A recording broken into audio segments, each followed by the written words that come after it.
All right, everybody. Hello, and welcome back to another episode of In Liberty and Health. Today's guest, I'm really looking forward to this conversation. Really enjoyed the videos that he does on his channel and his podcast, Backlash, with a bunch of other great people who are always welcome on the show. Rebecca and I follow each other on Twitter, but would love to reach out to her and get her on the show sometime. And it's also she kind of I used to follow her for a very, very long time. Like 10 years ago, listen to all of her content, but no, my guest today co-hosts a show with her, and it's absolutely fantastic. And even his solo content is very, very interesting. He kind of does a little bit more, I don't want to say short form, but a little bit shorter than rather like long form podcasts. And it's very precise, and he's very, very well spoken, very, very well informed on topics that I find very dear and that I talk about quite a bit on this channel. But before we get to today's conversation, make sure you go to all links below where you can find my guest, his Substack, everything he's got going on, as well as Tiger Fitness and all that stuff through the links below to get some supplements that I use. I have a package coming with creatine pills, branched chain amino acids, and beta alanine because I'm about out of beta alanine. And I find that taking pills is a little bit more not necessarily accessible, but I could be a little bit more regular rather than trying to use creatine powder. So, as always, use code Kyle. Check out Tiger Fitness. And without further ado, let's get into today's conversation about the next American Revolution and neo-masculinity.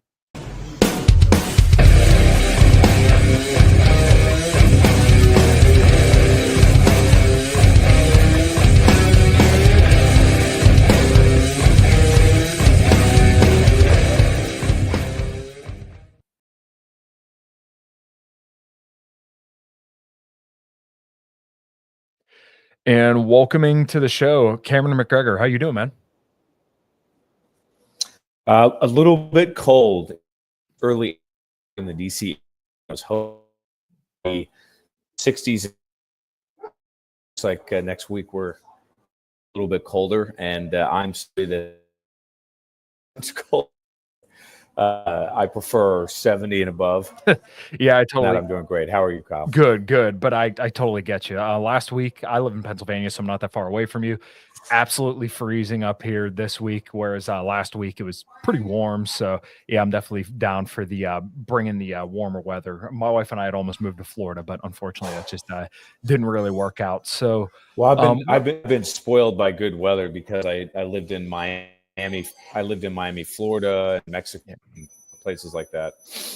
Yeah, well, I'm very, very envious because, I could go for warm weather all year round. I know some people say, "Oh, well, what about the bugs, the humidity?" Look, I don't care if I never have to pick up a snow shovel again. It'll be way too late. If I'm ever moving out of, southwestern Pennsylvania, I'm definitely going somewhere I never even have to think about a winter coat or a snow shovel. So, why don't you? It's funny. I used to say, and people would often. San Diego has the best weather in the world of any place I've ever been. It's basically 50 to 80 all year. People would ask me, "Well, don't you miss the seasons?" And I would say, "No, I really don't." No, I totally understand. And yeah, I don't think I would either. I'm a mechanic by trade, and if I never had to stand underneath a car with slush all on it and get dripped on all day, I would be the happiest man on the face of the planet. But people didn't come to talk about the weather as much as I enjoy that kind of stuff. Why don't you tell my audience who you are and what you do?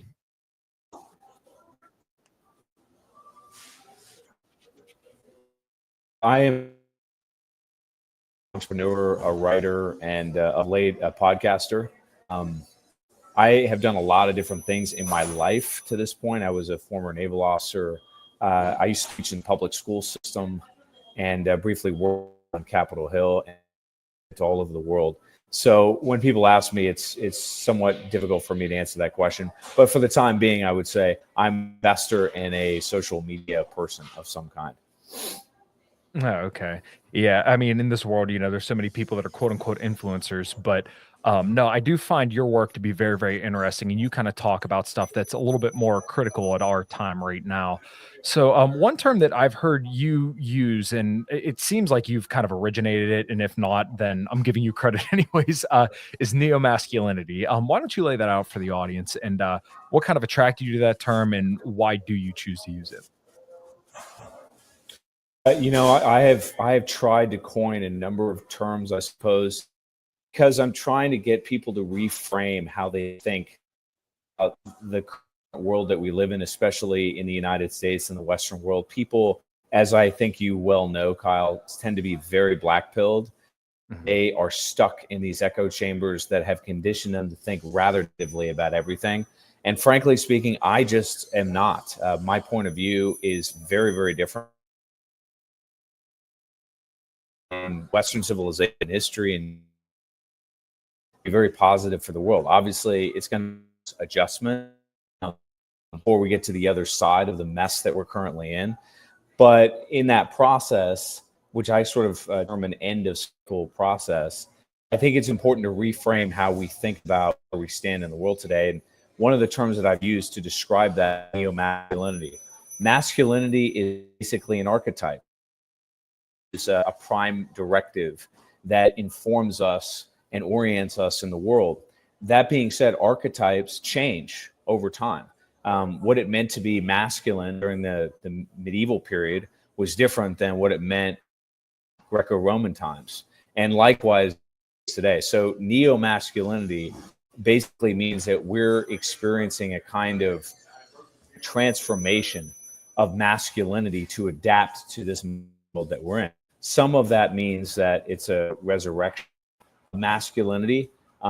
In some cases, it revolt, and that's really the central thesis of most of my work, which is masculinity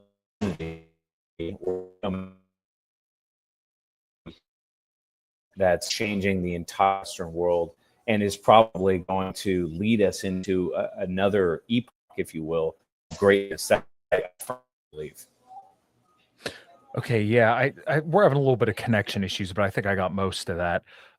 You had also mentioned leaders of different countries, like I think you mentioned Putin in a video, and Xi Jinping, and as well as the prime minister from Turkey. If I could remember his name, I would say it. But I also kind of thought about Nayib Bukele when you were mentioning some of these world leaders, because if you look at Bukele, it's very interesting because I'm sure, as you know, and you guys have probably discussed on your show, that it used to be like the murder capital of the world, but then he came in, and in his interview with Tucker Carlson, who I'm kind of like 50-50 on. I like him sometimes I don't.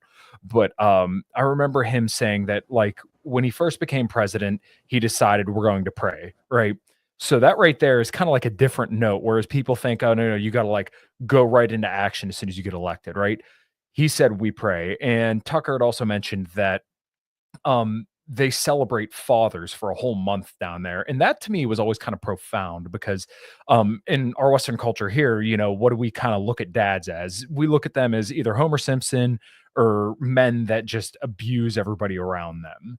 And really, when you think about like the difference in just that alone, like, hey, down in El Salvador, they celebrate fatherhood. Up here, we look at it as like a doofy joke, and most men can't even help themselves. So I know that's kind of a lot, but if there's anything that kind of came to your mind, feel free to share. Yeah, hopefully the connection's a little bit better. I just changed positions. My apologies, Kyle. It's definitely on my end. It is not on yours. I think the gist of your question was about Bukele and what he represents as far as the restoration of masculinity. Was that the gist of it? Yeah. Yeah. Bukele is an interesting character, to be sure. I have not been to El Salvador. Most recently, I was actually in Argentina and Mexico, and they have new leadership in both countries. Most famous, of course, Milei, talk about in just a second. But Milei, in many cases, doing things that are very different than Bukele. Milei is dollarizing Argentina. Milei is a libertarian champion, so he's trying to dismantle in Argentina. And I think in many ways, Bukele has done exactly the opposite. What he has done is empowered the state to combat organized crime.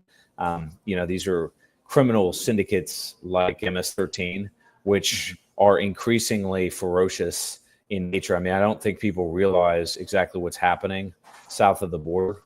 When I was in Mexico, for example, I learned that the Mexican cartels were launching drone strikes against the Mexican army. They had military-grade equipment. They were extremely well organized and financed. They had set up checkpoints where they were looking at cell phone activity of people that through these various gateways in states and to check their loyalty to become across Central America and South America. And obviously, that's also been the case in El Salvador to build massive prison infrastructure and draconian reforms to come down very hard on organized crime. And secondly, he's a Bitcoin, which I think it makes a lot of sense in stark contrast to Milei, who's trying to immerse or reinsert Argentina into the Western financial system, which I think is a massive mistake. Bukele has taken a very different turn. As far as how that relates to masculinity, I think it applies in this regard. We're dealing with very powerful opposition forces. Organized crime, expression of that, the globalist elite is another, but it's going to demand a more muscular or remasculinized culture. And I think Bukele represents that to some degree. Just I would say a Central America or South American Caudillo version of it. Mhm.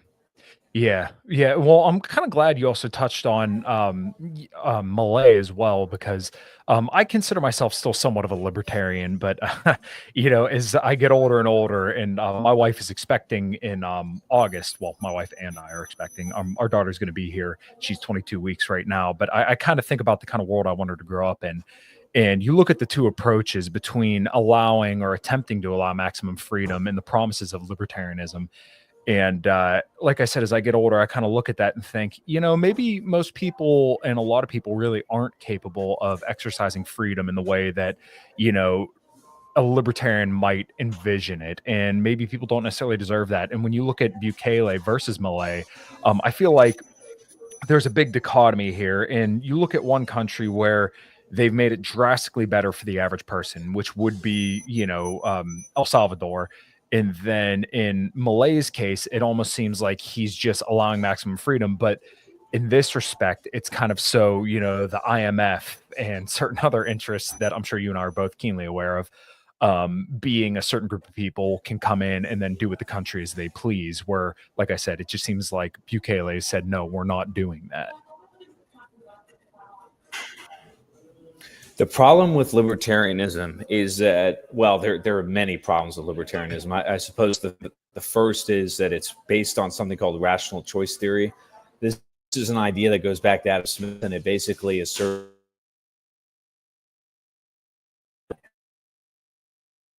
not true. That's the genesis, if you will, of something called behavioral economics, which was invented by Daniel Kahneman. They showed that it's very difficult to model human behavior.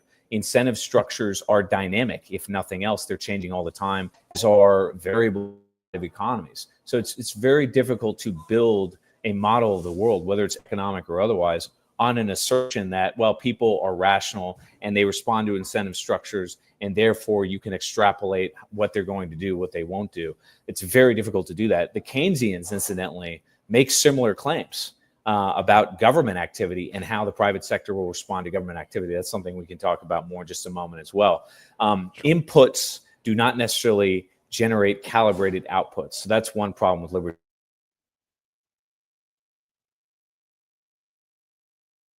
The power in that rule of law.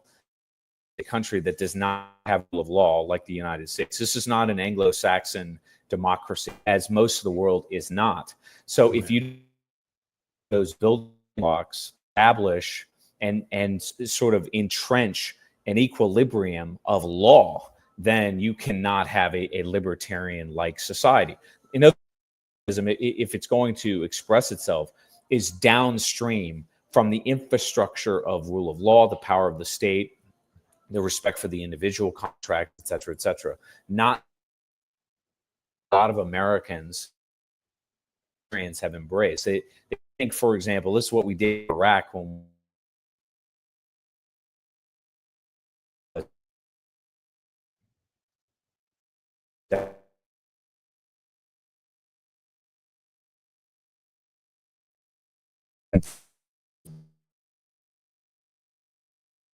in civil war. In other words, the state wasn't sufficiently empowered so that you could structure in such a way that it would actually uphold contract law and the rights of the individual. So it requires that foundational infrastructure first, and it's a very homogenous culture that seems peculiar to Western peoples. And that's and something that don't understand because they don't understand dynamics that are very different in Argentina from the United States. Yeah, like I said, there was a okay. Your connection seems to be getting a little bit better, but um, I think one of the main flaws, and you probably know this as well, and I think you might have laid this out a little bit, is that I think the essential mistake of libertarianism is assuming that the freedom in and of itself is a good, but really you have to have the high trust. You have to maybe even homogeneity in a lot of these situations to have any kind of libertarian society. And much to the conversation of Bukele, you do need some kind of strict order and strict border controls to make sure that you're protecting the society you want to see ferociously. I had a lot of libertarians kind of going at me because I do think it is fair and just for abortionists to be thrown into prison for the rest of their life for murdering children. And people said, oh well, the government does that. I'm like, okay, but you tell me what's more realistic, the assumption that everybody can just get along and be free, or that you could have an order imposed of good men and great men that upholds that society. And honestly, if you ask me, I would have said maybe 5-10 years ago, like, yeah, if you just give everybody freedom, everybody will be fine. But I don't necessarily believe that anymore. I do believe that great men have to impose order upon people in order to have any kind of desirable society.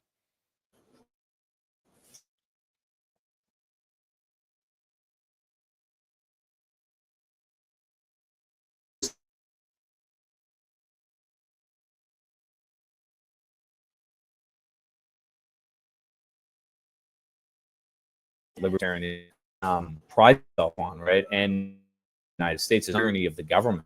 As much as it is, you have these legacy government institutions work anymore. If you look at the pension system, for example, designed in the 19, the economy was different, demographics were different, and we have never upgraded that system at all. And that commands massive amounts of revenue state has to absorb in order to continue to subsidize it, that otherwise would be invested in the private. Again, less philosophically and more mechanically, at a moment in time, mechanisms of governance breaking down because they're old, they don't work anymore, and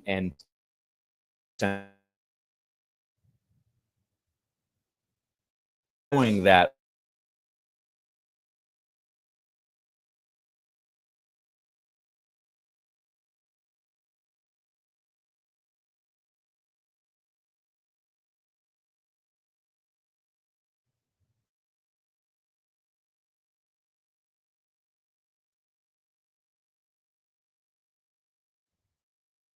Sorry, guys. I think he is having a little bit of a rough connection. It seemed like we had a little bit of a delay. Yeah.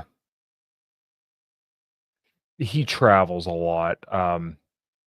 Yeah, yeah. Rise of Liberty, good to see you.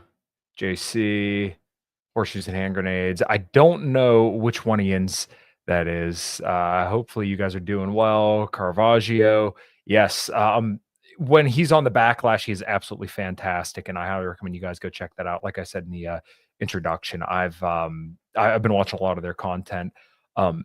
Blonde had came back across my radar when she interviewed Pete Quinones, and that was like, oh my god, somebody that I really like and consider a dear friend, being interviewed by somebody that I've listened to for almost a decade now. Up and he is back. Hey, All right, how's this? Is this a little bit better? no, it's solid. Well, hopefully my you can stay apologies, warm out there. Kyle. No, no problem at all, man. So we were kind of on about I forget where we're at. But I think it was something about, oh, that's right. Abortion and libertarianism, where basically like some people basically would posit that, like, oh, no, well, it's technically the government that actually um, enables abortion and stuff like that. And to a degree, that's true. But like I said, I don't necessarily agree that, like, oh, if you just abolish the state, then all this stuff will go away. And some people have said, oh, well, you need to have like this spying apparatus to stop people from having abortions. I'm like, well, once again, I do think it is just and necessary. And I think it's really the only way that you can have any kind of functioning society is to have some, monopoly on force and violence to stop people from doing bad things, controlled by great men. And we can debate all day the ethics of those great men, but at the same time, I don't think you can go without that. Well, there is an interaction of the two. The issue is, and this is the problem I think that libertarians suffer from in the United States, is that they don't understand that if you're going to have a functional society, you have to have congruence or coherence between the institutions of power and the population itself. We don't have that in the United States. Now, their view is that that's because of governmental size. That's not the case. The reason for that is because the government as structured today has been dominated basically by a subversive force that represents foreign interests. That's the issue that we're dealing with, not the fact that government full stop doesn't work. Now, certainly a case can be made that there are a whole range of things that the government does poorly that it should not otherwise do. But if you don't control the institutions of power and have some kind of relationship of that power with the culture of the body politic, then you have a non-starter whatsoever. So libertarianism, I think, is just a misapplied solution to a problem set that's completely unrelated to its basic principles, namely that we have institutions of power that are old, that don't function properly on the one hand, and on the other hand, that they are actively subverting the United States. That means that we've got to concentrate power to oppose that concentrated power, not sort of fragment into these individualist cells across the country and live in some kind of libertarian parallel universe, which is what a lot of the secessionists and the rest of these folks are advocating. That is a non-starter. That's a recipe for, I would say, surrendering to the powers that be and completely abdicating our responsibility to take back power in the country, which is what I've advocated. Yeah, I completely agree, actually. And like I said, if you would ask me a few years ago, I would have said, no, we need to just, basically advocate for secession all the way down to the individual. But one point that you brought up in a video that I listened to recently is that you talked about succession instead of secession. Do you want to kind of touch on that and potentially how that relates to libertarianism? I'm not sure it relates to libertarianism, but Sure. it certainly contextualizes where we are much better, I think, Sure. than a lot of the other thinking that goes on in right-wing circles. The problem with the right, I would say, is that it's stuck inside of a system that doesn't work anymore, right? In other words, to be right means you have to be right relative to a left. The issue is that the system itself, the political system, the financial system, the economic system, is broken. It doesn't work at all. Some of that relates to what we said a moment ago, that the relationship between the body politic and the institutions of power is completely severed. One has been weaponized against the other. When that happens, typically speaking, you get the collapse of the state. You get the rise of a new order. I call that succession. Now, secession historically in the U.S. basically meant that the states were sovereign entities that had as much, if not more, power than the central government. And on that basis, they had the legal authority, perhaps the moral authority, to secede, to quite literally separate and govern themselves as a distinct entity. That period of time is over. We fought a war over that, and power prevailed. The strength, the industrial capability, the military power of the Union won and defeated the South, and therefore redefined and I would say assimilated that state structure inside the Union. This is a very different period of time. This is an environment in which the state apparatus itself, again, the institutions of power, are basically failing. They're failing financially. They're failing because of wars overseas. They're failing because of internal obsolescence and mismanagement. One example of this is the intelligence suite. A lot of people think, for example, that there's something called a deep state that weaponizes I call it the triad. It's basically our intelligence apparatus, which consists of the CIA, the NSA, and the FBI at the Justice Department. Their view is, well, you have some bad actors that have gotten control of this intelligence apparatus and weaponized it against the population. Well, to some degree, that's true. But the larger issue is that nobody's really in control of the intelligence apparatus. You have rogue agencies controlled by factions that have a whole range of interests that we probably don't even know about. In other words, there's no oversight. There's no proper governance at all. When you get to that point, you get a kind of state implosion and then a restructuring. That's what I call succession, and I think we're there. What usually brings that about, Kyle, historically, is either a financial economic crisis or a war. And I think we can all agree that both of those things look likely at this stage. If not, they're already here. Right. Yeah, I unfortunately agree. When you look at Donald Trump, I've heard people say, "Oh, we're entering a golden age," and Trump has said that too. Um, and I can't help but think I looked at like when he first got reelected, and I was pretty bearish initially. But then a lot of these executive orders looked pretty good, and I'm like, "Oh, he might actually be serious this time." And I think you and I are of the same mind. Like, oh, it was he utterly failed his first term, but then now it looked like initially like, oh, things are going to be different this time around. But though as time goes on, I'm like, oh no, this seems to kind of be business as usual. So where do you see Trump kind of in like the larger right-wing movement that I guess you and I inhabit? He's not. And it's good that you use the term right. Okay. I am not in principle on the right. If you think about it in terms of the landscape of American politics today, or even in Western Europe, all right, I don't represent the right. Why do I say that? The right is a form of conservatism, and conservatism believes in incremental reform and conservation. As I said a moment ago, the legacy political structure, our culture, our institution, they're broken. We don't want to conserve them.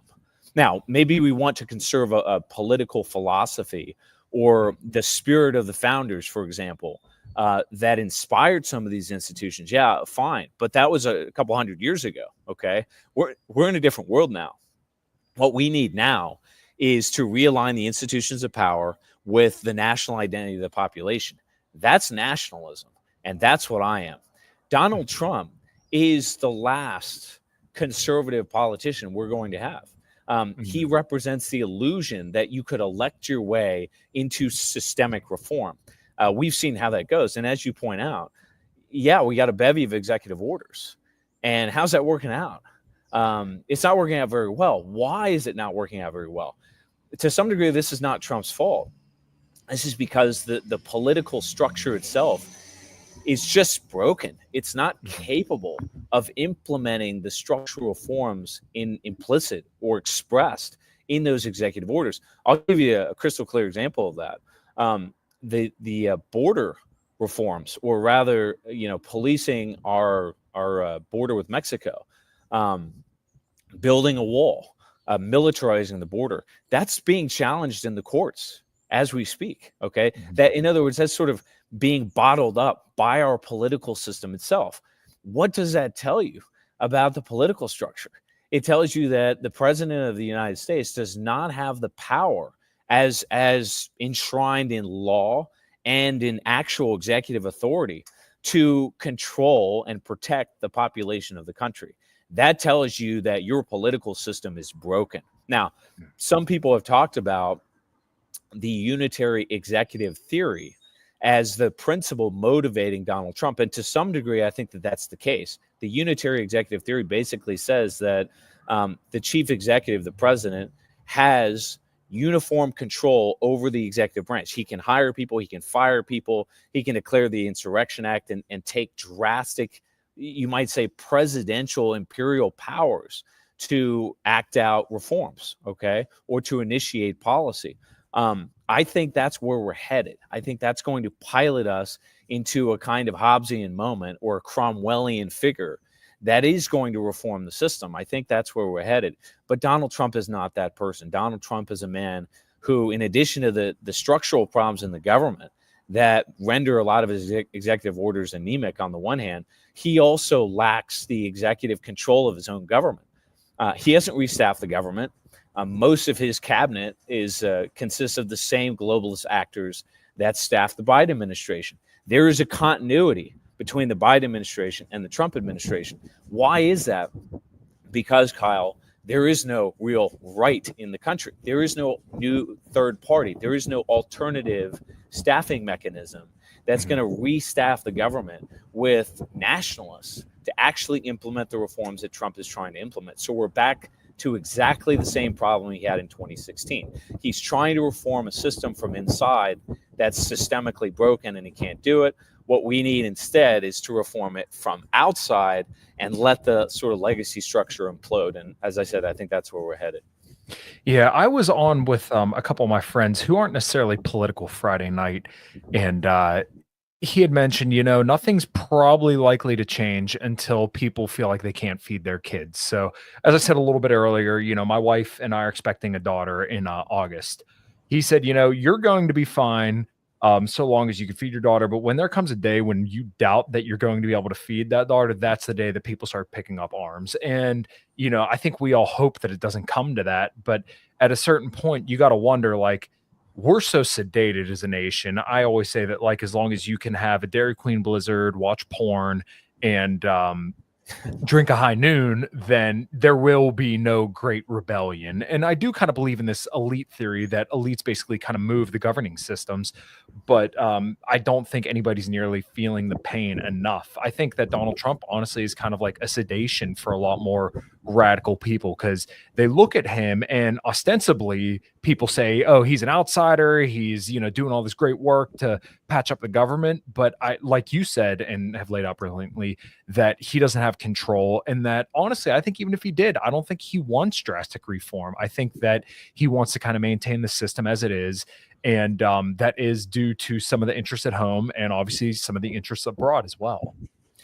Yeah, I've likened Donald Trump to Ozempic. He's the idea that you can take a pill, flush your system, and shed that extra 30 or 40 or more pounds and get right back to the bad habits that you had before. Again, that's not all his fault. That's just, I think, in the nature of the beast in terms of American culture at the moment. In that sense, he does sort of sedate the masses. However, the issue is that economically speaking, I think the United States is contracting. And I think it's been contracting for decades. This is something a lot of people haven't really taken the time to understand. But I would say more or less since we came off the gold standard in the 1970s and the deindustrialization of the 1980s, the standard of living in the United States for the broad base of the population has fallen. Now, we appear to be entering a period of time in which that standard of living is not falling imperceptibly. In other words, sort of over time in ways that you don't really notice. Now, it's really starting to accelerate, and especially so for Gen Z and millennial men. At the same time, there's been some real social scarring that's been done to men in the socio-sexual marketplace. Part of what I've tried to do on my channel, as I think you understand, Kyle, and expressed on the Backlash, is that you talk about politics. Politics is sort of a narrow sliver of life. That's just one facet. But then you have the what's called the sexual marketplace. Then you have sort of the spiritual component of life. Then you have the concept of identity, the identity of the individual and the community and the state. All of these things are not accounted for in polling data. They don't show up in election after election in any way, shape, or form, but they are powerful forces that move societies in ways that are almost completely unexpected and unpredictable, largely because they're hard to quantify. They're very ethereal kinds of things. What's basically happened in the last 50 years is that the white population in general, and white men in particular, have been completely alienated from the institutions of power and the society that they built and established. That has created a revolutionary character, a kind of radicalization that is going to change this country, I think, systemically, root and branch. but that's an exogenous movement. That's what nationalism, again, is all about. This is the problem that you often hear when people say, well, what else are we supposed to do? We only have Trump, or we only have the Republican Party.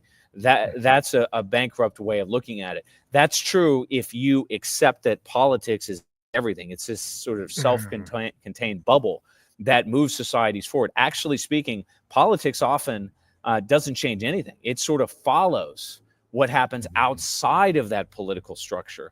And right now, what I see is that the Overton window, as we understand it, is being smashed on the one hand, but on the other hand, the social scarring that's been done, particularly to young white men, that's really beginning to build into a movement. And I see that movement manifest everywhere. I see it in the manosphere, which again, it's not strictly speaking political, but it's a sort of red pill community in which people are extremely hostile to feminism. They see very serious problems to marriage as a paradigm. They are increasingly disinclined or disenchanted with the 9 to 5 structure of life. Again, that's another world-shattering position to take. I see it in crypto, where you have people that are increasingly evangelizing new technologies like Bitcoin. Again, if you were to talk to lawmakers about Bitcoin today, they say, oh, well, it's basically a Ponzi scheme, or it's some kind of internet token. Who cares about it? Bitcoin is a disintermediated banking system. And again, the Gen Z and millennial men, the engineers that built it and advocate for it, they understand that. It's a revolutionary technology, okay? That, again, is another expression of this sort of radicalization. And then, of course, we see it in the alt-right. The alt-right, again, what is it? It's not right, it's nationalist. That's why people are calling it alt or alternative, because it's something different. It's third rail. And that is manifest in, the Groyper movements, people that follow Andrew Tate, and I think people that follow our podcast, probably your content as well. These are exogenous forces that are just beginning to smash through that sort of mainstream consciousness. That's where the source of the change is going to come from. And it is a reaction to the real danger, the scarring, the economic breakdown that I think is there. It's just not properly understood. Now, one final point on this is that what's the trigger? What's the triggering mechanism? It's the financial system. And I say that because if you really look at the economy in the United States, and I think in Western Europe as well, what's really propping it up is the government and you might say a financial corporate structure that's completely hollowed out. It's basically a lot of offshore money that's coming to the United States to make money in the stock market or keep their assets in U.S. banks. It's not in factories, machinery. It's not in tanks and cranks. No. It's not in any of that. It's just sort of floating in our financial system.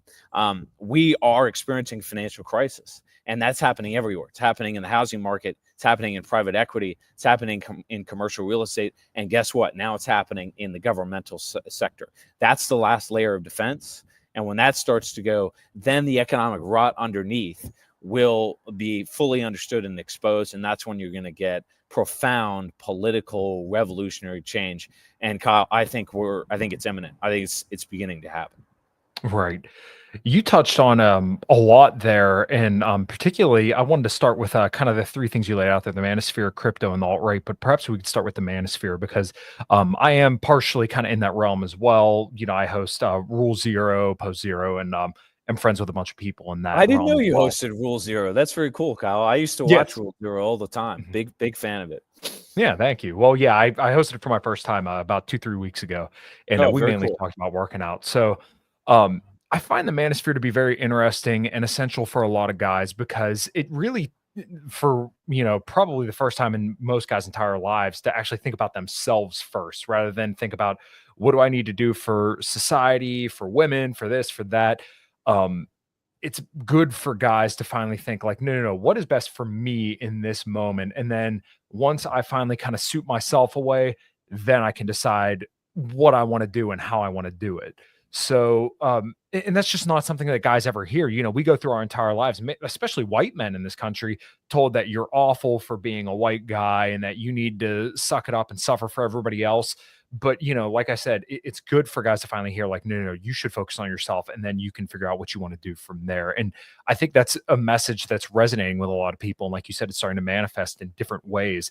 And I think before that financial collapse, I think the guys who finally take it upon themselves to make themselves into the best guys they could possibly be are going to be kind of like the leaders of the next generation. Listen, I have written extensively about the manosphere. I started following the manosphere, I want to say in 2015, maybe Would have 14, been a about when I long started as time well. ago. Okay. Mhm. And I recognized, I would say a couple years in, what was happening.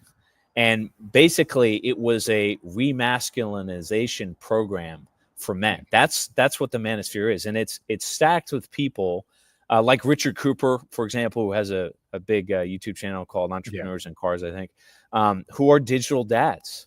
They Mhm. Yeah. are becoming the surrogate fathers that society once provided, whether that was the biological father or the mentor or the hero. And I've made videos about this as well. Basically, you have three fathers that are necessary to transform boys into men: productive, heroic, dynamic, charismatic men. The first is the biological father. Well, the statistics on that are frightening, right? Households in the country are overwhelmingly either, I would say, structurally fragile, meaning the relationship between the man and the woman, or the father and the wife, is just not very good, or they are broken. The father and the mother have divorced, or there is no father. Okay, so that first pillar is wobbly or it's broken. The second is mentorship. Men don't have any mentors anymore. Correct. There's no framework. There are no institutions. There's no manor buns that are catered specifically to men. This is why Fight Club was such a profound film that awakened an entire generation of men, and I think succeeding generations, to the fact that men had no place in society. We had no cause. We had no mission. We weren't part of anything. Okay, what were the institutions that used to serve that purpose? The Boy Scouts, Dartmouth University, right? In academic institutions that were male only. Mhm. Now today, that's basically a taboo. It's looked at as politically and otherwise unacceptable. You also had the military, which was once a very masculine enterprise. Now we see even sports, which again was a sort of venue where men had mentors, whether that was the coach or that was, co-stars on your football team, whatever. Even that is being emasculated. Even that is subject to change based on transgenderism or DEI, things of that nature. And then finally, it's the hero. Well, what are our heroes in Western white countries? We don't have any anymore. And to the extent that we do, we sort of have these imaginary, completely false comic book heroes who in many cases are betatized as it is. So you have these guys like Henry Cavill and others that are sort of not very believable. They're not all that compelling. They don't capture the attentions, the imaginations of young men, and say, hey, I want to be like that guy, in the same manner that my parents' generation had John Wayne or Clint Eastwood. And those were fictional characters as well, but they still had more gusto. They had more effect. So the manosphere has become a refuge for men that have been abandoned, that have been forsaken. Now, to compound all of this, you have what is an explosive situation in the sexual marketplace. Now, you said you're married and you have a child on the way. You're in the minority, my friend. Mhm. I would say a growing, festering body of men is not only not in the sexual marketplace, they are spurned by the opposite sex, who regard them as worthless, who regard them as basically something to be ignored and forgotten.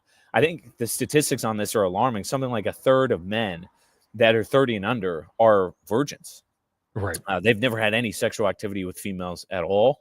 And an even larger percentage of them haven't had functional relationships with the opposite sex. While, as it's well known at this stage, is smaller and smaller, a shrinking pie of men are monopolizing control of all the women. And then what makes it even worse is that men are told that these men that have access to all the women, that they are the high value men that they should aspire to be. These are people like Andrew Tate, for example, and those alpha males themselves are poisonous. They represent a cancerous system that's teaching these men the wrong values as it is. So that entire ethos has collapsed. That being said, the manosphere is responding to this, and I think men are on the right path. They're figuring out what's wrong. Feminism, wokeism, globalism. You want to know what's going on in the world. I tell people this all the time. Ask a guy who's 25. Don't ask a guy who's 55. The guy who's 55 is clueless. The guy who's 25 is not. And that suggests that these young men are the vanguard of the change to come. And that's where the change is going to come from. It's going to come from the vanguard of a new counter elite, if you will, that's going to harness the frustration of the broader masses, not the other way around. Yeah, I definitely think that's the case as well.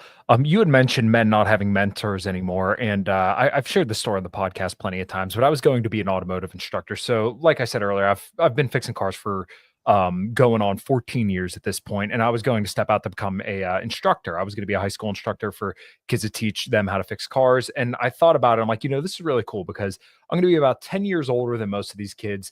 And a lot of them, as you said, they may not have their fathers present. They may not have a masculine role model. So it's like, okay, well, I'm going to be a relatable face who, at the time would have been about 28, 29. So, like you said, if you want to know what's wrong, ask somebody who's 25, not 55, because the 55-year-old dude, he got to, grow up with like a booming economy, quote unquote, where the bubble was getting inflated, his assets got inflated. So life is good for him. But somebody that was like my age or even younger, we kind of see this as like, holy shit, you have a long, rope to toe to really make your life something worthwhile. And, I'm very, very lucky to have my wife, my house, and my family, and my network of people. But like you said, I'm kind of in the minority, so I try not to use my antidote for that. But once again, they found out my political views and they said, oh, no, we can't hire you because, you're a white guy who's, way too far right. So, now all these kids, they're not going to have a role model like myself to kind of teach them, the way to go. And, to have, a guy who's slightly older than them, but can understand their struggle. And like you said, a lot of these men that are 18, maybe even 15 years old to 25 years old, they're looking at this whole economy and, the global sexual marketplace that women have access to, and they're getting radicalized because the women don't want them anymore because, they can see Andrew Tate, they could see actors, and they feel like they have the perception that they can get those guys and they're going to fly them out on their yachts and stuff like that. But that's not realistic. And guys just keep seeing us, they get more and more radicalized. And like you said, kind of towards the end of your point there, is that, this is going to be the kind of the new counter elite, if you will, or at least kind of like the masses. They're like, no, we need change. Yeah, that's right. And notice that everything you just said, Kyle, none of it is political. A lot of the men you're talking about, they probably don't care about politics at all. Right. But by virtue of that awakening, and again, what is neo-masculinity? It's awakening to this mess, this crisis that we're in, which is decades old at this stage. Secondly, it's about resurrection. It's remasculinization, right? It's resurrecting that masculine archetype. And thirdly, it's about revolt. These men are beginning to discover that the only way to deal with the mess that we're in is to revolt, is to rebel against it. That's step one. We're there. So the next step is the main focus of my material, which is how to organize and philosophically gel that energy, because it is rather dangerous, right? That energy can be self-destructive if it doesn't become reformist in nature. And I think inevitably we're going to see some of that. We're definitely due for some major erratic behavior, some social unrest, and a period of real chaos. It's interesting. I just read a very compelling article. I'll send it to you. It's worth reading. But it describes media today in contrast to the legacy media, the sort of mainstream. You go from Dan Rather and Ted Koppel to CNN and Fox News, and what you're left with today is chaos media. Now, we might call that alternative media, but it's really not. It's chaos media. Why? Because even though you have a cottage industry of new thinking, of new reporting, of people like yourselves, like ourselves, for example, we lack authority. There is no authority right now. People don't know what to believe. They know that the legacy institutions are lying to them, but we don't have that authority yet. So what's going to happen is that chaos media is going to consolidate into authority media. That's where we're headed. We're just not there yet, but it's going to require a reformist movement to get there. And that's what I'm trying to accomplish with these young men, is to build them into a broader mass that can actually affect change. One other thing to note on this is that part of the problem with Andrew Tate and his ilk, and I don't necessarily dislike Tate either. I think Tate's a necessary person in many ways, but he is advocating for a methodology that preserves the existing system. He says, hey, don't fight the system, enrich yourself, get to the top of that system. That's the wrong approach. This system is cancerous. It is self-destructive. It's got to end. We need a new system. Yeah, I completely agree. And one of my friends in the chat had said that like Tate's an overcorrection, but I don't necessarily think that. I think he's a response to the current system where people have felt, so deracinated that they looked at that and said, okay, well, for the longest time, like I said earlier, we've had all these retarded men shoved down our throats. And even I think about media a little bit. And I threw out this tweet a couple weeks ago where like Reacher and Tracker are two shows that my wife and I watch. And like Reacher was pretty refreshing. And, I know Alan Richardson is a shit lib. He's, out to lunch when it comes to politics. But like the overall meta of that show, I think is very, very good because it's a dude who looks fantastic. I mean, he's 6'3", jacked as hell. And then it doesn't have, like you said, an overt political agenda. It's just a guy who does what could be considered morally ambiguous acts, but it's also, a man who's doing these things that isn't painted as some abuser or some evil guy or retard. He's painted as a competent, strong man. And I think hopefully we see more and more of that, because I think that kind of shows you that like the winds are starting to blow in a different way rather than, just constantly getting another Homer Simpson over and over again. No, that's exactly right. Look, Tate, and I think Fuentes fits into this as well. Even Jordan Peterson and Donald Trump to some degree are transitional figures. And as such, if you think about it in terms of maturation, I would regard Tate and his sort of philosophy in this sense as adolescent, right? It's the teenage rebellion, and it's needed, right? To your point, it's needed. It's basically telling these young men, look, this feminization, that's bullshit. Forget about it. You need to divest from that. And furthermore, you need to retrench around masculinity. He's right about that. But that's a sort of very adolescent way of thinking. I think Trump's rebelliousness matches that in a political sense, okay? I would argue that Peterson is a little bit farther down the road in the sense that he's trying to intellectualize what's happening, but he is also a transitional figure because he's fallen short of addressing the seminal issue of our time, which is Zionism, which is dealing with the takeover of our society by a very narrow cadre of Zionist elites that are singularly responsible in many cases for a lot of the destructive ideas that we're contending with. And that's a bridge Peterson will not cross, which is why his star is falling. Okay. But on the path, on the right timeline, we're now getting closer to, I would say, that fully formed neo-masculine man who is set, as I said, to sort of reorganize, reform, and ultimately restore order to a bastardized Western world. Again, we're not finished as a society. This is not the end of Western civilization. We're just going into hard times that are going to necessitate nationalism. And guess what? That's arrived. Here we are.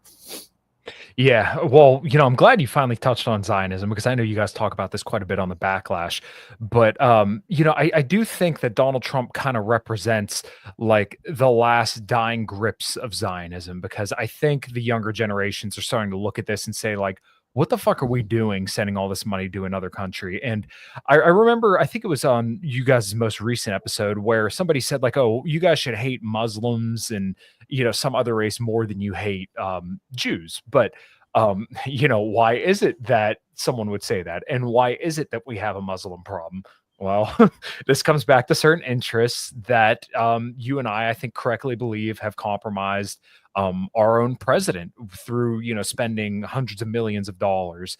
And, you see a lot of what is considered the right today saying, oh, we can't send this money to Ukraine, but they never, ever touch Israel. And who is the number one recipient of foreign aid? And who is the biggest donor to Joe Biden, Hillary Clinton, and Bob Menendez? It's AIPAC, it's Israel.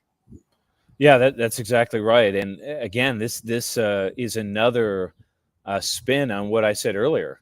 The system itself is broken, and Donald Trump felt, and he was probably right, that in order to become president, he had to capitulate on the Zionist question. That was the only way that he could affect the greatest political comeback of all time, as he puts it. He's probably right about that. And what is the result? The result is that it's destroying his presidency, and by extension, I think you're exactly right, Kyle. And I've said this before. What we just witnessed in 2024 in November was the last election under the legacy constitutional Republican order. It's over. That's it. Because Trump was supposed to be the reformer, that the normies who, as you correctly point out, who aren't privy necessarily to the rot and the cancerous developments that you and I are. They thought, hey, he's the plug and chug solution. And now that's self-evidently not the case. And I think it's going to destroy the Republican Party, but it's also going to destroy the Democratic Party as well. And that's exactly what we need to happen. We need these legacy institutions to be completely invalidated and delegitimized. And Trump is doing that, whether that's his intention or not. I have to say, I don't think Trump really understands a lot of this. I really don't. He's an old man. He's nearly an octogenarian. And throughout his life, there's been a constant. And that has been Zionist power in the United States, Zionist power in New York, Zionist power in real estate. And he's had to make amends for that power. Well, we're now at the end of this cycle in which we're going to have to deal with that if we're going to reform and save the United States. And that is a bridge too far for him. And that's why he's going to sink. Mm-hmm. Yeah, and I think a lot of this is emblazoned by some of the executive orders and some of the other stuff that's been done strictly on the name of Israel. And, I'm sympathetic to the argument that we need to deport people as fast as possible and as many as possible through whatever means necessary. But when I saw the Mahmoud Khalil case, and I can't remember the other lady's name, who just wrote an op-ed about calling for divestment from Israel, I was taken back because I'm like, I don't think we should set the precedent that you can punish people on the basis of their speech against a foreign country. And I make this point all the time that if it was Joe Biden making executive orders and sending task forces to cities to punish people on the basis of anti-transgender bigotry, people would rightfully lose their mind. But we're doing it on behalf of one small group of people that everybody says, oh, well, if you hate them, then you hate America, because that's what you always hear. When you hear people talking about all these Palestine protests or the protests of Israel, people are always saying, oh, well, they're saying death to America too. No, I don't think that's happening. I think that's being thrown in there on purpose because they want you to take your eyes off the ball and they don't want you to ask the questions that we're asking. Yeah, I mean, look, the subversive impact of the Zionist influence is laid bare everywhere, and this example that you give is a perfect example, I think, of how these folks are sort of destroying themselves. People in our circles, as I'm sure you're well versed in, Kyle, believe that this problem is unassailable, that these people have all the capital in the world, that they're very high IQ, that they're entrenched in all the institutions of power.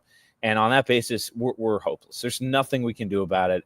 And this is sort of the mainstream right-wing argument, right? This is the Charlie Kirk argument, is that, well, there's nothing we can do about it, so let's just try and evade that issue and work around it. Well, we're seeing Donald Trump's administration collapse under the weight of that lie on the one hand, but on the other hand, what you're beginning to see is that the mass immigration that the Zionists brought into the United States, and it wasn't exclusively them, but it was largely their influence, to be sure, is now boomeranging. It's now short-circuiting their own initiative to protect Israel. And this is happening in the United States. It's happening across Western Europe. And there are other problems with the initiative to diversify and pluralize the country as well. You know, resistance, if you will, to Zionism has always been stronger on the left than it has been on the right. And a lot of that comes from the very communities that they fetishize, whether they're Black Americans. Louis Farrakhan has always been famously critical of the Zionist element in the United States and its control of the U.S. government or its influence on democratic politics. Okay, I mean the left wing of the United States.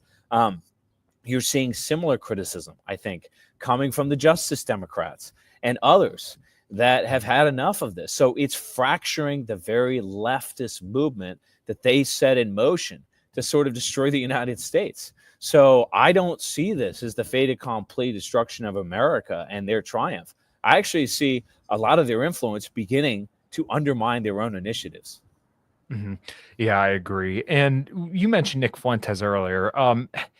He has a lot of good points, but sometimes I'm kind of about him. But I think he represents something that we've kind of been talking about throughout the show, and it's that the right is starting to ask these questions. Where the Charlie Kirks, the Ben Shapiros, all like the big, as I call them, like the NPC Trump influencers, are kind of all in on Israel. But there's a growing faction, and as much as it kind of surprised me, I always found it weird. But like the Black parts that supported Trump, like the Black groups. So, your Hodge twins, your Candace Owens, where they're still a little dumb on some issues, but they get this Israel issue right. And notice that like that never really gets noticed. But, we're starting to see some new factions of the right turn on the Zionist project as well, which I think is honestly an optimistic note. Yes, as I said, this is a process. It's an awakening. The manosphere, an awakening to the dangers of feminism, and of course, feminism is one or two steps removed from an awareness of globalism. Well, what's globalism, right? It all gets you back to the same thing. It is an awareness that the sort of legacy values that once held marriage and you might say fatherhood and masculinity together, that's withered on the vine. Then you have, as I pointed out earlier, crypto. Well, what's crypto an awareness of that? You have a bunch of bankers who have financialized the Western world, destroyed its economy, and are harvesting it for parts. Well, again, that's a few steps removed from the same issue that we're talking about in another regard. Look, I think Fuentes is sort of the death knell of the mainstream Con Inc. Republican Party. And he deserves a lot of credit for that. Certainly we can take issues with certain things that he says or maybe his behavior. I think like Tate, he is a transitional figure, but he's sort of a shaman that's whispering the animal spirits and facilitating this awakening. That is what he's doing. That is what needs to happen at the moment. Down the road, I think once awareness has hit a certain threshold, that's when we're going to start to stitch together these movements into real transformative political machines. We're just not there yet, but it's going to happen. So again, we're in a period of transition and awakening. That doesn't happen overnight. And it produces a lot of, I would say, extreme characters that through weight of propaganda, through weight of acrimony, shake up the status quo. That's what Tate is. That's what Fuentes is. To a lesser extent, some of these other folks. That's what Trump is. But they're not the reformers who are poised, I think, to come in and stitch back the mess together. That's where we come in. Yeah, I agree. And like I said, I think it's an optimistic note as well. One thing you've covered in your videos as well, which is something that I focus on quite a bit as well, is China. And China is a very, very interesting topic. And I think a lot of right wingers get this issue wrong. I don't necessarily see them as hostile to the United States. I more so see them as like they've kind of figured it out. Like we, at one point in the United States kind of figured it out. I always say now that like China is becoming what the US used to be, and the US is becoming what China used to be. So like we're kind of trading places where like China has all the manufacturing superpower. They're starting to raise their average citizens, quality of life drastically, where now in the West, we're seeing that decline. And of course, the State Department's goal through, every single time they publish a national defense strategy, and you even seen Pete Hegseth talking about this I think it was last week, where they're saying, oh, no, we still got to ship more weapons and stuff and focus on kind of like Taiwan and the Indo-Pacific, as they call it. That's because, once again, China has figured out that, oh, no, we could be a superpower too. But, the one thing that China has that we don't, homogeneity. And they also don't have a Zionist problem over in China. So they got manufacturing they're a manufacturing superpower, and they're not dragged down by wars. They have some hostile neighbors, sure, and they still have demographic issues, but they're starting to figure all this stuff out, where we're starting to inherit all those problems they used to have. So where do you see China and the relation to the US going in like the next decade? Yeah, it's an interesting question, and I'm fortunate. I used to live in Hong Kong, and I spent time in Asia. I've been to Japan, I've been to Singapore, I've been across South Asia. I've also been to South America, the Middle East, and Europe. And I say that because when you travel these places and you really have some context for what you're talking about, whether it's geopolitically, economically, or otherwise, it really helps shape your worldview for the better. There are just too many people in DC, New York City, I would include Brussels, maybe London, that have no idea what's going on in China. And frankly, they don't really understand what's happening in Asia in general. And that's true in Europe as well. I mean, the numbers of Americans I meet who sort of don't understand why the Europeans don't all just fall in line to the EU, and isn't the ECB just kind of like the Fed? I mean, you'll hear Americans say this stuff, and it's complete ignorance. It's not anchored to reality at all. Regarding China is ascendant, and as you point out, you're correct. They are following our playbook, the playbook that basically characterized the United States from 1870 to 1970. I encourage people to read a book. It's called The Rise and Fall of American Growth, written by Robert Gordon. It's one of the best books, maybe the best book ever written about the United States economy and our ascension as a great power. And what effectively did we do? Well, we spearheaded industry, right? We saw the flowering of the internal combustion engine, electrification, and there was a public-private partnership invested in building the infrastructure, the human capital, the capital relationships to make all of that possible. And of course, what animated it was the white population, specifically men. These are the men that worked at the Willow plant when 50,000 workers in 1944 could put out a bomber an hour. Okay. This was the power of the United States. The Chinese looked very carefully at us and they said, we don't like your political system. We think it's broken, and we think it's basically degenerated into a plutocracy. But we understand how you became a great power. Industry, manufacturing, petrochemicals, and that is basically what they have tried to duplicate, and it's taken them a long time to do. This is what people don't understand. They think China has sort of risen in the last 10 or 20 years. That is not the case. This is a process that started in the 1980s when Deng Xiaoping became the leader of China, and it wasn't led from the top down. It was led at the provincial level, largely by partnerships between provincial governments and local businesses. That's what spearheaded China's ascension to power. And now, as you point out, they've got the supply chains, they've got the human capital, they've got the trade schools, they've got the engineering institutes, and slapping them with tariffs is not going to change that equation. In fact, tariffs, which can be effective, by the way, people that say tariffs don't accomplish anything, they're wrong. But they're designed, or at least historically they were designed, to protect nascent industry, to protect infantile, inchoate textile factories or engineering companies from predatory overseas competition. That's what they were designed for, not to reshore, root and branch, whole supply chains, whole industries from scratch. The issue that Trump has, just as an aside, is that we have to definancialize first, then we can reindustrialize, okay? The Chinese are sort of the opposite, as you point out. They're what we used to be. They are industry first, finance second. And they don't want to be the world reserve currency. As far as the destiny of China relative to the United States? Well, I think that depends on us. If we get our act together and we prioritize our hemispheric interests and realize that China doesn't pose any threat to us, then our relationship with China will be very good.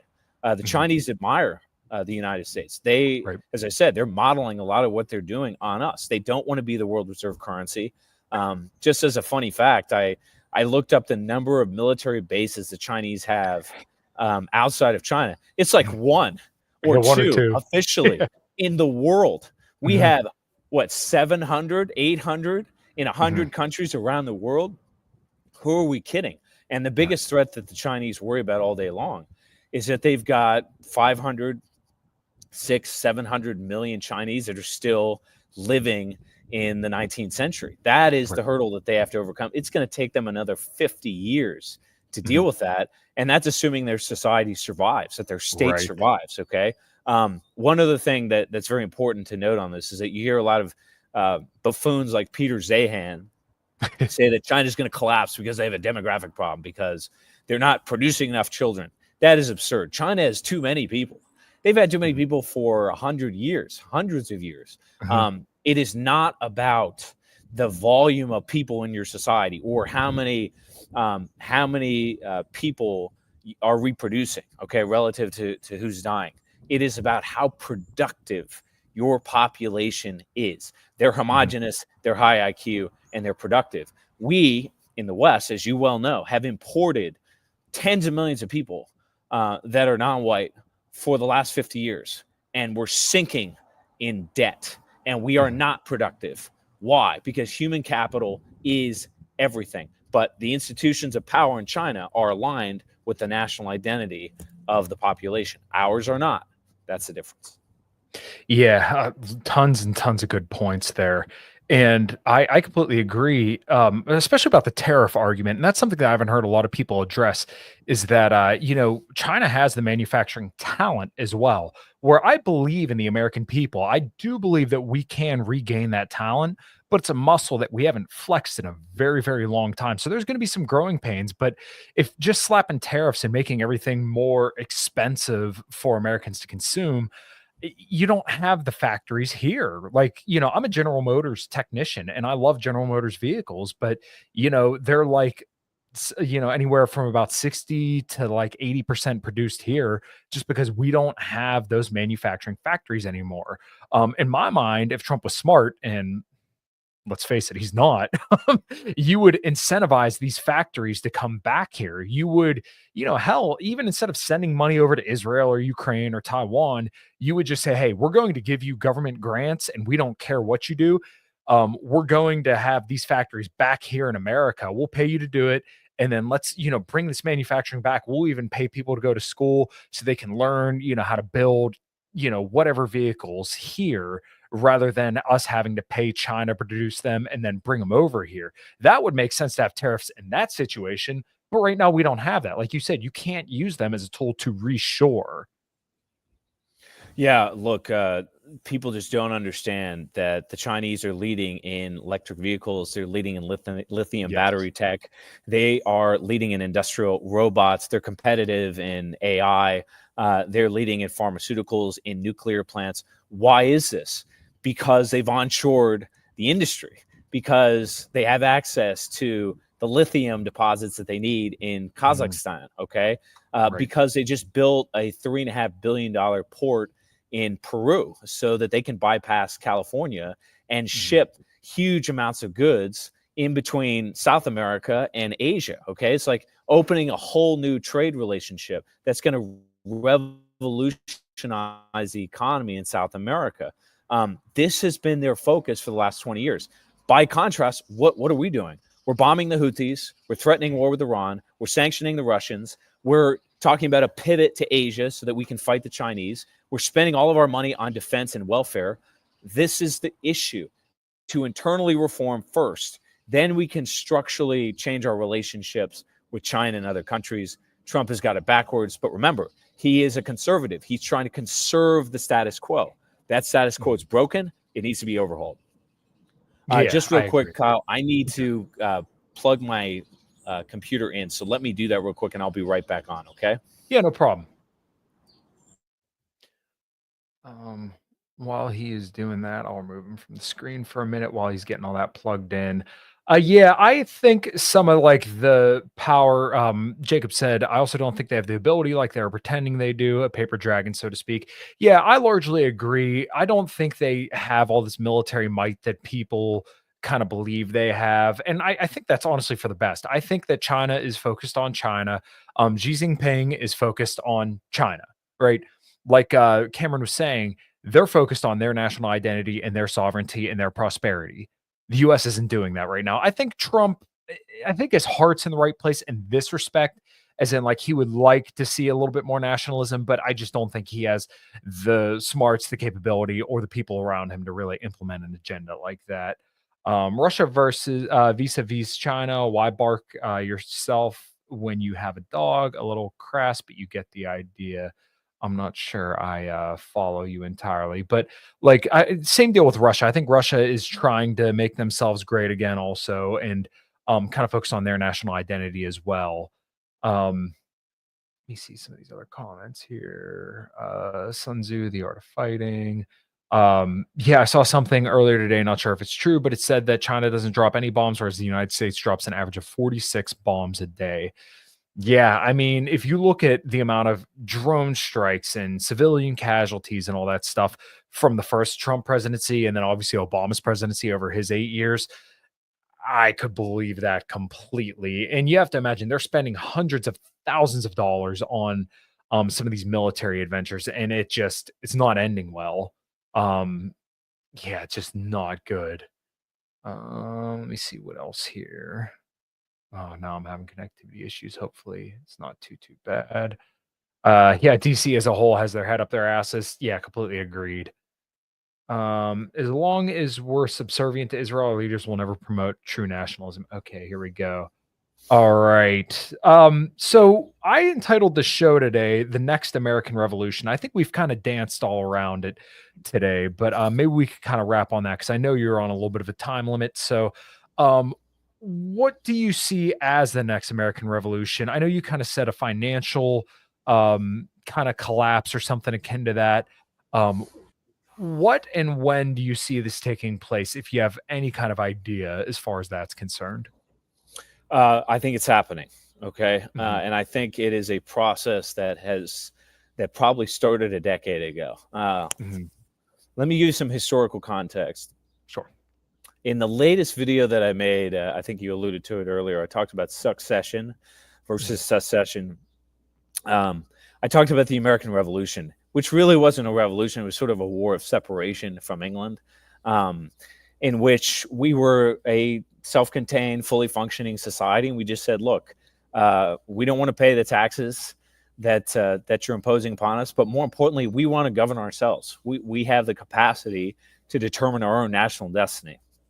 In the lead up to that war, however, you had something called the Great Awakening, and the Great Awakening was a religious movement among Protestant communities across the United States. It really was the beginning of America's national identity. And one of the cornerstones of that was that we don't want an established church uh, from England or practically from anywhere.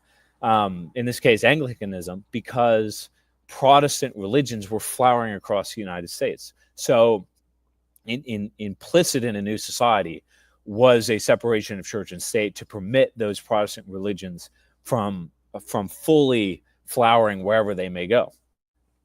That was a pre-revolutionary kind of movement, and that's, mhm, as often happens, uh, revolutions are sort of the culmination point. So are wars, by the way. They tend to reflect changes that have already happened, and then when the war occurs, the dust clears, and everybody says, "Okay, now what we thought was coming, it's arrived." Okay, mhm, de-dollarization is an example of this, right? Is that you sort of see the seeds of de-dollarization everywhere. You get something like BRICS, or you have crypto, but nobody buys it until you get that event that sort of mhm, breaks the back of the dollar. But actually, when you look back, you say, well, this process started a long time ago. BRICS has been around since I think 2000, 2007, 2008, something like that. It formalized, I think, in 2011 when South Africa joined it. That's a long time ago. Okay. Mhm. The Great Awakening preceded the American Revolution in a similar way. Today, as we said earlier, you've got this sort of renaissance happening in masculinity. Some of that's happening in the manosphere. You've got a technological revolution happening with Bitcoin and potentially other cryptocurrencies that are disintermediating the banking system. Now, they don't have mass adoption yet, but they're on the path. Okay. At the same time, you've got, I think, a growing awareness in not just the alternative right, but I think in the white population in the United States, the founding population, if you will, that the immigration into the country, that the subversion of the government by foreign entities like the Zionists, as an example, are an existential threat to the United States. Now, that awareness hasn't mainstreamed per se, hasn't produced, other than Donald Trump and MAGA, and I suppose you could say the Tea Party, which Mhm. was an effort by the boomers to just sort of put a brake on the fiscal spending of the country that had gotten completely out of control. But even under those movements, you've seen sort of incremental steps in the direction of this nationalism that I'm talking about. We're in the final stage of that. What's going to trigger it is, I think, a financial meltdown, because the Mhm. financial meltdown is going to fully invalidate the institutions of power. It will break the social contract completely. People already have lost trust. That is an unassailable point. All the poll numbers show that. People don't trust Congress. They don't trust the banks. They don't trust the media. They don't trust the president. Trust is broken. Okay. The next step is for the social contract to basically be completely invalidated. And what does that mean? It means people say, look, I'm not going to send my taxes. I'm not going to pay for taxes anymore. Or they say, I'm not going to follow these laws anymore. Or I'm not going to put people in prison for saying certain things about Zionism. Okay. We're not there yet, but we're very close to that. I think the trigger is going to be financial. However, there is also a very real possibility that all of this is induced by a war with Iran. Now, we haven't talked about that yet on your program, Mhm. but this war with Iran could be the catalyst for a global war. Very definitely could. Um, it's not just that the Russians back Iran, it's also that the entire Middle East is turning against us. It's turning against the United States. It's turning against the Western world. And we have tens of thousands of troops that are scattered across that region that are extremely vulnerable. Mhm. Our naval forces are old, decrepit, poorly trained, poorly staffed. They're vulnerable. And so what you could see happen is we could end up in a war with Iran, and they have the missile tech to do real damage to our forces. We could lose capital ships. We could lose um, people and bases like Bahrain by Mhm. the thousands. And what would that do psychologically to the credibility of the Trump administration or the credibility of Congress? I think it would break it. I think it would break it full stop if something like that were to happen. Can something like that happen in the short term? Yeah, I think so. I think so. And remember that in the shadows, there is also the possibility of a nuclear exchange with Iran. And there's open discussion that we may potentially allow the Israelis, or rather, we may use limited nuclear strikes to take out their nuclear facilities, which would be a disaster for the world, not just the United States. What I'm saying here is that there are vulnerabilities everywhere. The system is sort of fragile like glass, and there are cracks that are already there. It's not going to take much more for that facade of American invulnerability to smash. And I think when it smashes and the social contract breaks, that's the revolutionary moment. That's the tennis court moment, if you will, referencing the French Revolution. Mhm. That is sort of the 1776 Declaration of Independence, or the Harper's Ferry moment before the Civil War. We're there. We're knocking on the door. It could also be some kind of a war with Mexico that Mhm. triggers this as well, because you have serious racial nationalist conflict between the Mexicans that live not just in California but across the country and white Americans. Okay, and Mexicans in general tend to be very nationalistic. They tend to be very prideful of Mexico, and that's a problem. This is something Huntington wrote about again 20 years ago. Okay, so there are fault lines everywhere, and the radicalization that we've spoken about in this program is already there. So I guess what I'm saying is you got the compressed air, you sort of have the combustion chamber. Now we just need that atomized fuel. What's that atomized fuel going to be? Could be a war with Iran, could be a war with Mexico, could be a financial meltdown, could be all of the above. We'll see. Could be something else, but we're almost there. We're almost there.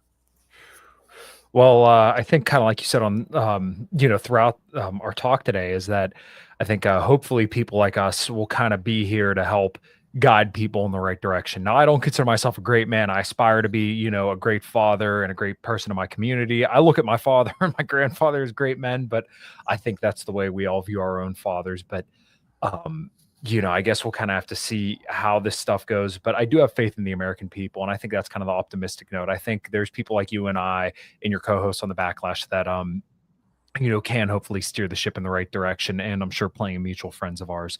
So I guess we should wrap on what kind of gives you hope for the future. The ability to scale movements today is greater than it's ever been. Again, I go back to Bitcoin, right? There are Bitcoin communities, there are Bitcoin Twitter spaces and political movements all over the world, in China, in the United States, in Europe. And again, the ability to build that network or proliferate that network is greater today than it's ever been. That's just a technological example. Think of like the printing press during the Protestant Reformation, okay? I made a video, I want to say 6 months ago, maybe 3 or 4 months ago, about what I call network men and what alternative media really is. Again, people, I just think in our day and age, they're just not thinking in these terms, which is why I try to use the reframing that I do. Neo-masculinity, masco-nationalism, neo-Leviathan, things of that nature. But the French Revolution began in the coffee houses of Paris. That's where they started. What are the modern day equivalents of those coffee houses? It's this platform. It's this discussion we're having right here. It's Twitter. It is all of these alternative media platforms, podcasts, et cetera, where these kind of discussions are being hosted and new figures, a new cadre, if you will, a new vanguard is being built. So again, the infrastructure that's going to scaffold this movement, it's already there, Kyle. It is not hopeless, but you have to think about it. You got to reframe it in these terms to understand historically how these things happen. Because again, people look back and they say, oh, but you had this leader and you had this movement. No, not really. Not really. The Jacobins were a cafe society. That's it. They were nothing. And then all of a sudden the revolution happened and boom, everything changed because they became a scaffolding to reorganize a movement. That is exactly what alternative media represents today. It's what the Bitcoin community represents. It's what the manosphere is. This is spontaneous reorganization into a broader political movement. And I think that all of these things are going to consolidate together. That is the vision that I have.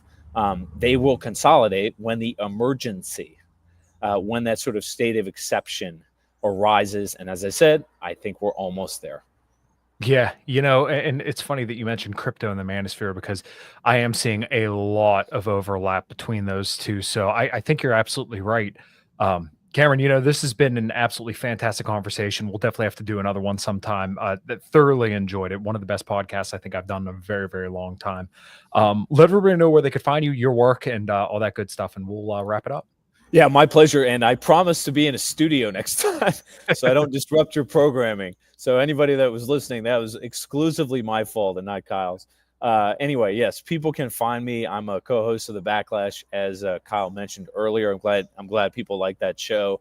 We're growing. And again, our mission on that podcast is not simply to have a good podcast.